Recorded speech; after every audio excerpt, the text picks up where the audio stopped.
வெலிக்கடை சிறைச்சாலையா கொலை கூடாரமா? அதிகார துஷ்பிரயோகத்திற்கு வைக்கப்படுமா முற்றுப்புள்ளி? வெலிக்கடை சிறைச்சாலையில் தடுத்து வைக்கப்பட்டிருந்த இளைஞன் உயிரிழந்தமையானது இலங்கையில் பாரிய அதிர்வலைகளை ஏற்படுத்தியிருக்கிறது.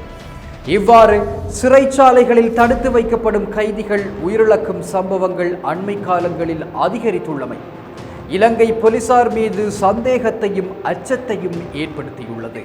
அந்த வகையில் கடந்த 1ஆம் திகதி 26 வயதுடைய மீகக கிவுலவைச் சேர்ந்த நடன கலைஞர் மற்றும் விளம்பர நடிகர் எம் சச்சர நிமேஷ் என்ற இளைஞன் மோசமான சித்திரவதைகளுக்கு உள்ளாக்கப்பட்டு கொலை செய்யப்பட்டதாக தற்போது சமூக வலைதளங்களூடாக செய்திகள் கசிந்திருக்கின்றன.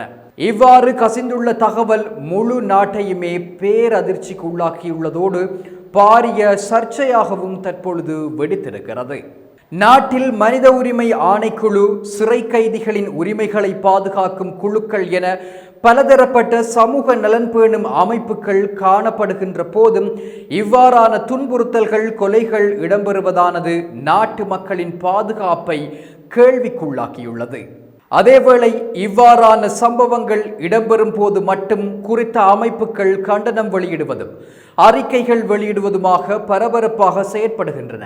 ஆனால் குறிப்பிட்ட சில நாட்களின் பின்னர் அந்த அமைப்புகளின் செயற்பாடுகள் எத்தகையது என்பது யாரும் அறிய முடியாத ஒரு விடயமாக போய்விடுகிறது. அதுபோன்றே தற்போதும் குறித்த இளைஞனின் உயிரிழப்பு தொடர்பில் சிறை கைதிகளின் உரிமைகளை பாதுகாக்கும் குழுவின் நிர்வாக பணிப்பாளர் சட்டத்தரணி சேனக பெரேரா பதில் பொலிஸ் மா அதிபரிடம் இளைஞனின் உயிரிழப்பு தொடர்பில் எழுத்து மூல கோரிக்கை ஒன்றையும் விடுத்துள்ளமை சுட்டிக்காட்டத்தக்கது. இதேபோன்றே ராஜ்குமாரி என்ற பெண்ணும் அண்மை காலத்தில் போலீஸ் காவலில் தடுத்து வைக்கப்பட்டிருந்த போது கடுமையாக தாக்கப்பட்டு உயிரிழந்திருந்தார்.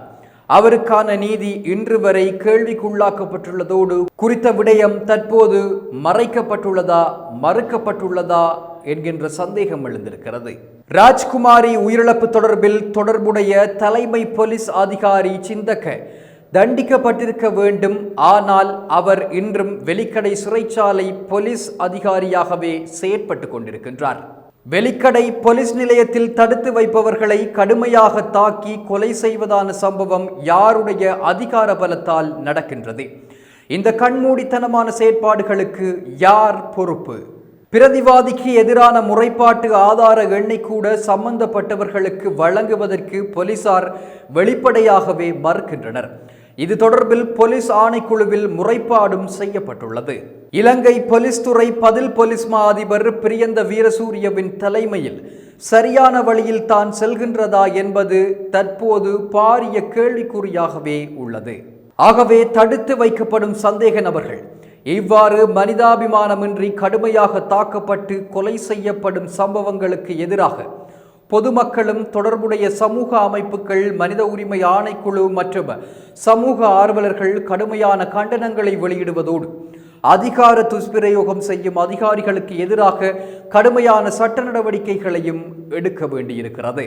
இது போன்ற செய்திகளை தெரிந்து கொள்ள சமூகம் நியூஸ் சேனலை சப்ஸ்கிரைப் செய்து அருகில் உள்ள பெல் பட்டனை கிளிக் செய்யுங்கள். மேலும் இது போன்ற செய்திகளை உடனுக்குடன் தெரிந்து கொள்ள சமூகமீடியா.com என்ற இணையதளத்தின் வாயிலாகவும் எங்களுடன் இணைந்திருங்கள்.